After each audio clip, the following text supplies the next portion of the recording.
Hi, this is Brian from acousticmusic.org in Guilford, Connecticut. We've been open by appointment only now since I think around May.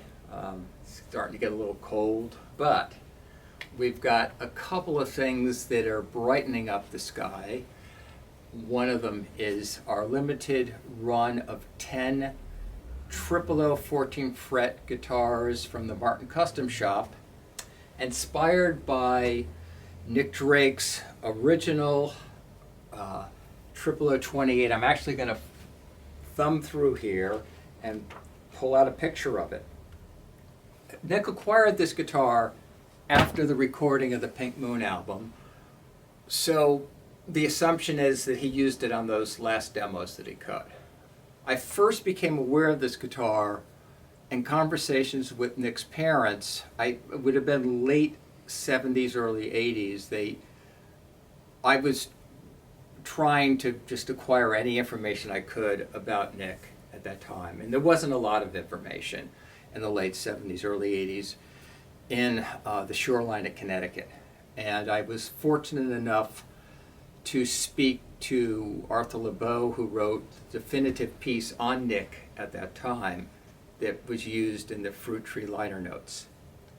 He graciously introduced me to Nick's parents, and we corresponded and shared letters for many years.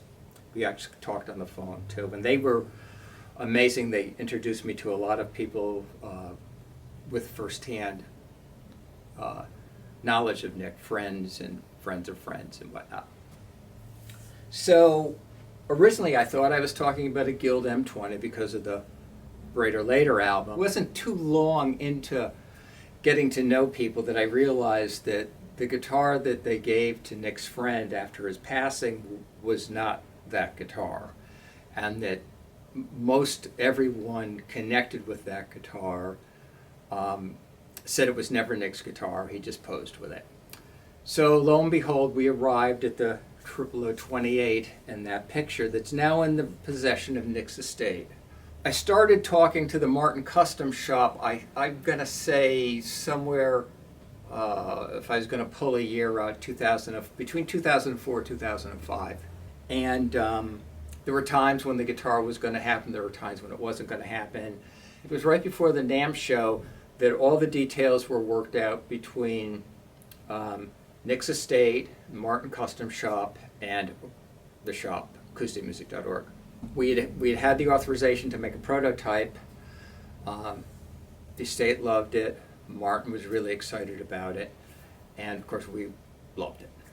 One of the things I tried to do was stay true to the spirit of Nick's original guitar, appoint it in a way that brought respect for our love of Nick's music, his art, his creativity, but that it wasn't too far over the top. So anyway, without further ado, we took a 00028, and one of the things that we were really excited about was that we had a really good foundation to work from. The new reimagined series of Martin's standard guitar line, in my opinion, are among the finest guitars Martin has ever built. So we took a reimagined 00028, same bracing. We took the herringbone off it because Nick's guitar was a 73. It wouldn't have had herringbone, so we put the black, white, black bindings on it. Instead of having the cut diamond inlays and a reference to the Pink Moon album, we have very simple grained ivoroid, full moon, half moon, crescent moon. If you look inside the sound hole, you'll see this sun. And this was actually used as part of as advertisement for the Brighter Later album originally, and then it was also used on the Treasury LP. So that drawing was actually, the one inside the label was recreated by Leonard Wyeth, who owns acousticmusic.org. He drew a really big one and then scaled it down to fit into the sound hole. The paper for it is locally sourced paper from Guilford, Connecticut. It's made from pressed cotton and marigolds, and the woman who makes the paper actually grows the marigolds in her yard, in her garden. So this is number 6, and this is number 10. The guitars are remarkably consistent. Every one of them that we've had has been sonically just a revelation. One very subtle thing that we did that's kind of hard to see if when you're looking here, because of the Reimagined series and them having that sort of softly toned finish, you can't really tell it, but these tops have been torrefied. They're not really deeply torrefied. It's just a little bit, and I think it brings out a real magic.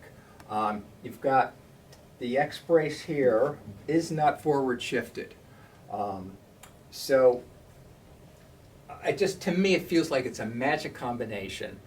I also like the fact that we took and put the vintage style stamp on the back of the headstock.